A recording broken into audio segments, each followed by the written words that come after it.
Едно е да ја знаете цената на нештата, а сосема друго да ја знаете нивната вистинска вредност. Многумина губат вредни нешта само затоа што не знаат колку на вистина се срекни што ги имаат, а пак други добиваат ништожности, убедени дека го добиле светот на подарок. Можеби Клауд Исион не го доби светот како подарок тоа претплатне, но сепак беше свесен дека она што го држеше во своите раце беше нешто посебно, нешто бесценето, нешто што небото го дава само еднаш во еден живот. Благослов беше способноста да се препознае тој подарок и Клауд беше благословен. Но дали можеше да го зачува? Сонцето светеше силно и сјајно, додека Клауд чекореше по поплочениот тротоар. Неговите чекори брзо и лесно одскокнуваа од тешките тули, како да сакаа да ја победат гравитацијата која сурово ги вракаше назад.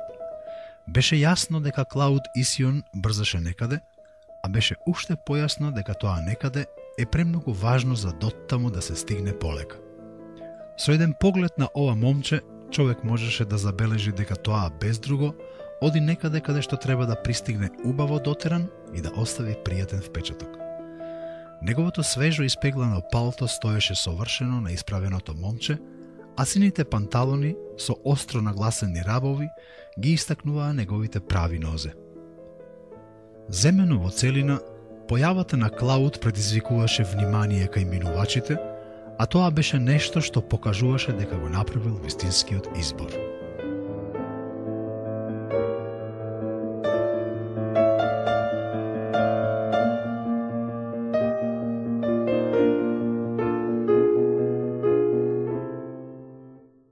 Тогаш нешто се случи.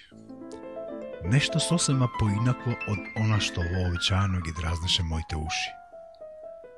Во целиот тој ужасен склоп од разлескани детски гласови, неартикулирани родителски прекори, женски пискања и по некој плачлив вий од зад мене, а сето тоа грозно помешано со тапиот одзив кој моите нозе го предизвикуваа на огромното бетонско пространство, одеднаш препознав глас. Да, глас.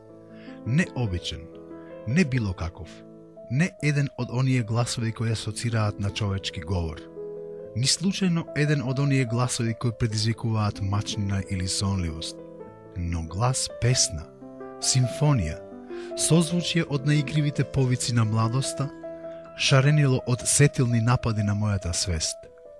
Застанав. Не можев да се помрднам и знаев дека ако само се обидам, мојата душа ќе ме обвини за предавник. Капитулирав пред себе си и како чесен губитник пред собствената слабост молчев. Што од срам, што од пуста желба да вдишувам што е можно повеќе од занесниот звонлив прав. Изгледа, проработи мојот имунолошки систем и создаде доволно антитела за да можам да се придвижам од онаа статуетна вештачка положба на телото. Успеав да го подигнам погледот и чувствував како тоа придвижување предизвикува умерено до значително забрзување на оној луд ритам под маицава. Веќе почнав и да подзаборавам на тахикардијата, кога сватив дека јас, големиот палјачо, марионетата која останала без своите животоносни конци и во својата немоќ ги засмева присутните, сега стојам така суров и неизобличен пред неа, пред причината, пред творецот на палјачото, пред шегобината острица која се осмели да ја компромитира цврстата врска помеѓу мене и разумот кој ме управува.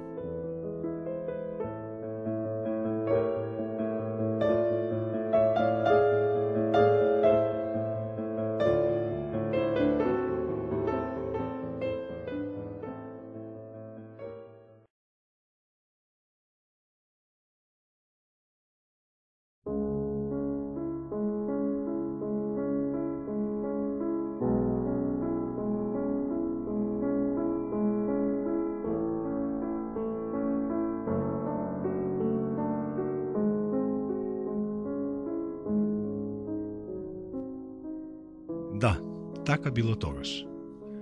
Некогаш љубовта значела нешто. Значела целосна посветеност на објектот на љубовта. Целосна анестезија на сетилата за се надвор од љубовниот круг. комплетно отрезнување од опијатот на реалноста, зашто не се пијани оние кои љубат, туку обратно, зашто само оној кој љуби за прв пат може свесно да го гледа светот во сите негови облици и бои. Само тогаш човек може да се восхити на една зора, да се расплаче од еден мирис, да го трогне една солза. Само тогаш.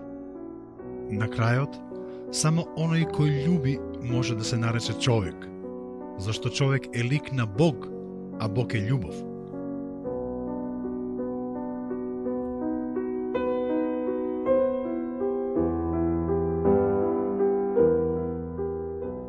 Не сум виновен, врескав во себе. Врескав и гребев по зидовите на мојата душа. Врескав и гребев и удирав по мирната надворешност на моето тело. А сепак седев скаменет и нем. Ниту бран, ниту било каков знак на мојата кожа не ја издаваше бурата која беснееше под неа. Настана тишина. Тишината растеше со секој наш здив и конечно ја исполни сета просторија, исфрлајќи се останато надвор од неа. Можеби така беше најдобро. Можеби тишината е таа која е најпотребна во ситуации како оваа, зашто во неа може се да биде кажано, а потоа зачувано од неа.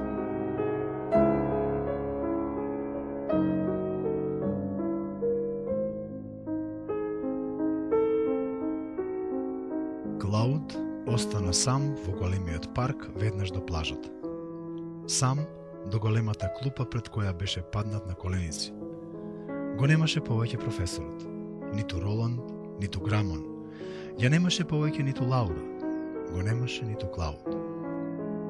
Само една скршена тажна сенка, која порано беше човек, ја гребеше земјата пред себе, проколнувајќи се себе си и мигот кога ја направи најголемата грешка во својот живот. Кога уништи еден совршен свет, кога ја изгуби сета љубов на овој свет, кога умре за само 3 секунди. Колку е времето релативно?